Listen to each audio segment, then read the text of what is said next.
Next segment of the questions that student asked me.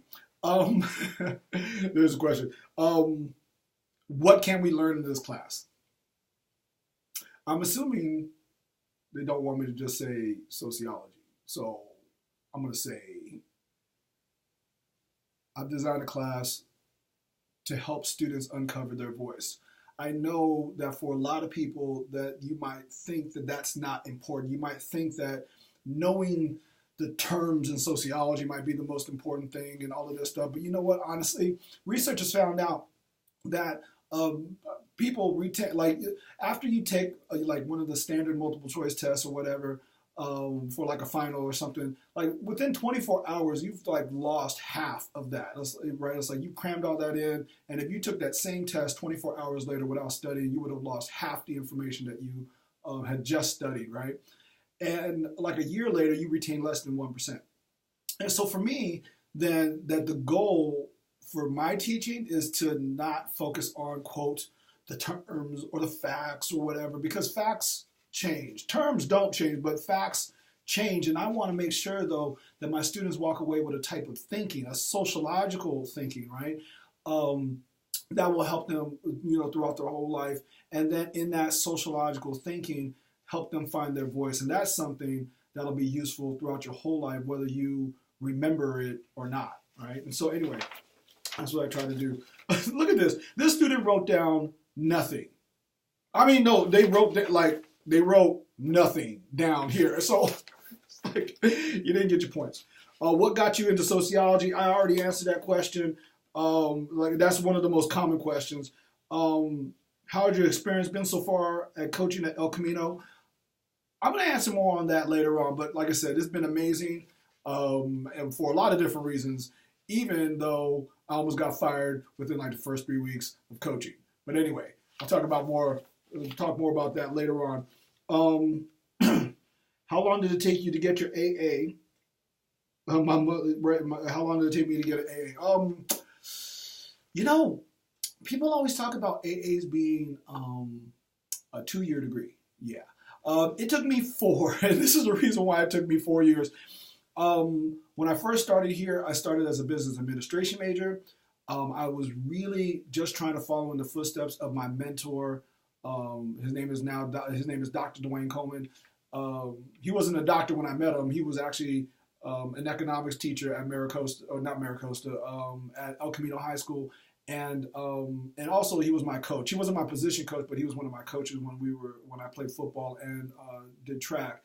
And I was just trying to follow him because he had his master's in business administration, his MBA, and I wanted to be like him. But when I was taking the classes, I found out I really don't like business. I can't imagine myself doing this and teaching this for the rest of my life. And so that's what made me want to do something different. And so after a year and a half of taking business administration classes, I switched my major to not sociology. It was actually mathematics, believe it or not. And so, and with math, unlike any other discipline, I probably could have got out of here. If I would have did anything else, I would probably could have got out of here in another, year maybe. But it wound up taking me almost 2 years to finish up all my math courses because math classes stack, right? It's like you can't just jam in all the math classes. You can take 5 sociology classes or whatnot in one semester, but you can't take 5 math classes in one semester. So that's why it took me 4 years to get my AA in mathematics. Believe it or not, just saying. Let's see. Where does your inspiration come from to write poems? I'm really blessed to know a lot of poets, and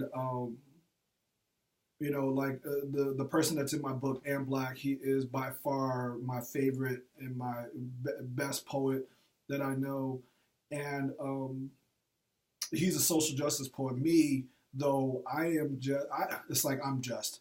I write more about life stuff, things about.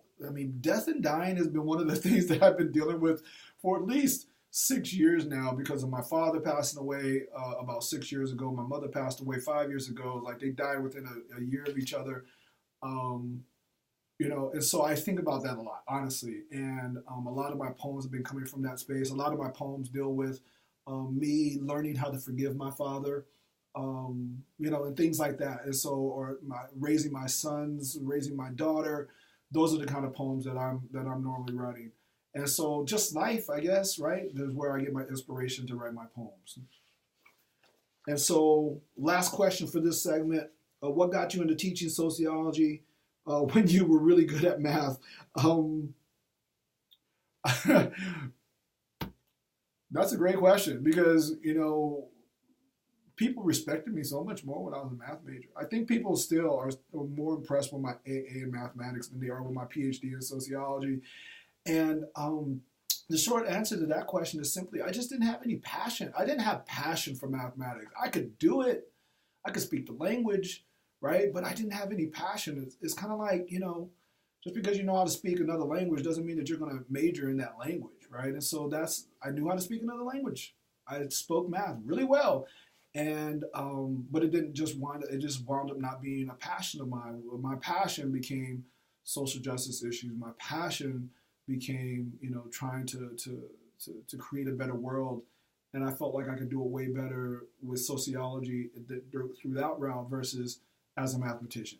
But anyway, so that's it for this session. Yeah, that's it. Done.